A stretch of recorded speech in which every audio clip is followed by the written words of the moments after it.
Hello everybody and welcome to the workshop for CAA employee team members working with families. Our agenda today is going to be first a little time to share with one another, get to know each other. We're going to go over understanding the parent as well as understanding the child. How can we better our work with families and what that means going forward. So let's get into it. Let's get to know one another. I'd like you each to take a few minutes, just kind of talk about yourselves, what's important to you, who you are, where you're from, whatever you feel like sharing, go for it.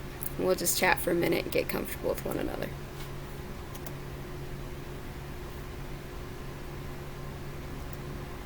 Alright, that was a great sharing time, everybody. It's good to get to know each one of you a little bit better. Alright, so let's get into it. We're going to start off with understanding the parent. For that, I've put together a little story of a parent. You can actually find this story on the New York Times webpage, and I've listed the link below. Also, if you provided your email prior to this workshop or before you leave today, I'll email these slides out to you guys so you can have them for reference. Alright, so this story is about Andrea Sarah of Pawling, New York.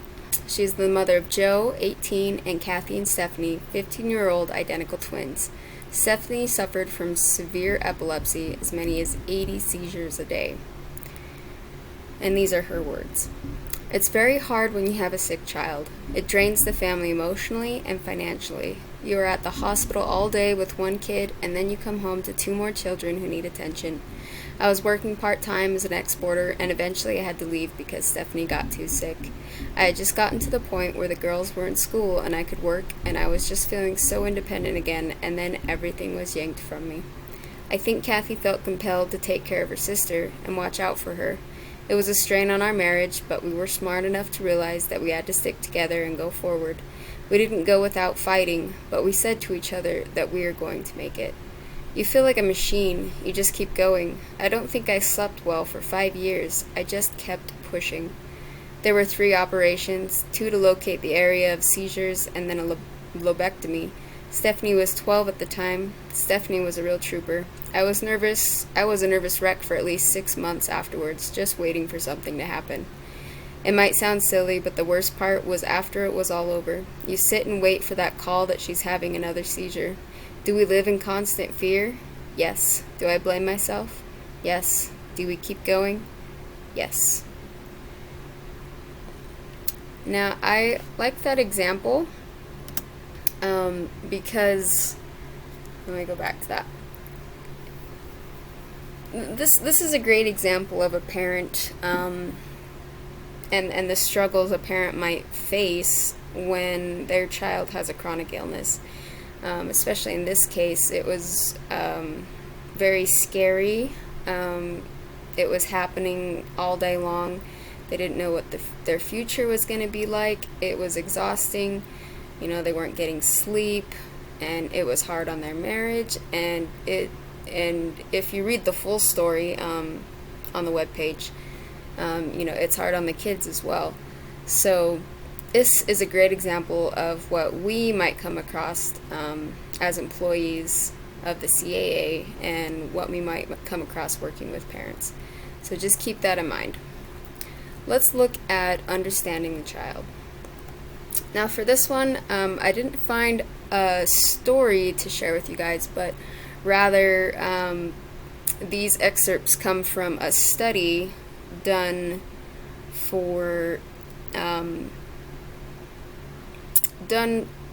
where it focused on children and who have a chronic health condition and kind of their perspectives on the future. So we'll go ahead and read that. The future was not something many of this group of children spoke of readily. Coupled with the expectation that responsibilities would increase was the implied understanding that parental responsibilities would decrease. As one child stated when reflecting on the future, it's a little bit harder because you have all the responsibilities. Like, your parents don't help you out with everything like when you're my age. That was from 11-year-old with type 1 diabetes. Children spoke vaguely about the implications of their condition for their future and the family's future. Expectations centered on changes in treatment and changes in expectations for self and the family. Children expected change in the future, although they did not explain what form the change would take. Children expressed uncertainty concerning the future in terms of medication and treatment requirements, and they imagined a future in which their parents would not be readily assisting with their care, and where they would possibly be living on their own. Several children talked about future changes related to the need to be employed, and 2 children talked of having their own family one day. I might have a totally different life when I'm older. Maybe I would get a house, maybe I would get a job, and maybe I would get a life. 8-year-old with hemophilia was the poignant comment of one child. So this is very real to what kids with chronic health conditions are feeling about their futures.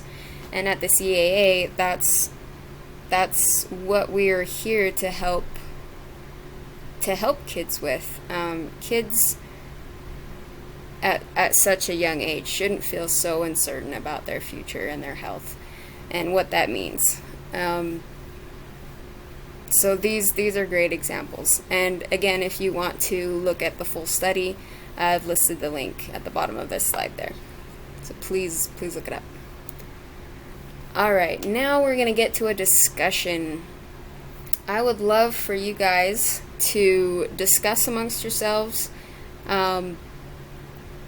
ways that you might feel would be good approaches to helping the parent and helping the child, like in the examples we gave before.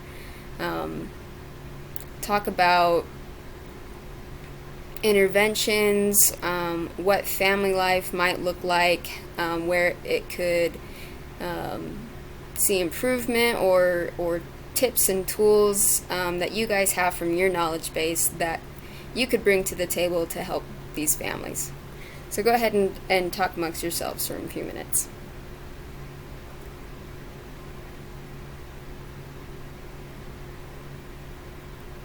All right, that was a great discussion, guys. Really loved being a part of that. What a great group. All right, so now we're going to get into how can we better our work with families. So keeping those ideas fresh from the discussion, let's roll forward with this. A study, like I mentioned before, where those examples of the children and their comments about the future, it actually came from this study, Family Management Style Framework, FMSF. And you can see there's a little diagram on it right there. So FMSF, this was a study developed to describe the process of family management and to explore in a variety of different conditions and different diseases. It was meant to identify how families define the condition, manage the condition, and perceive the consequences of the condition. So it's very focused on child's perception as well as how the parents defined the child's condition. So, and what that relationship looks like and how it affects management. Important thing to know.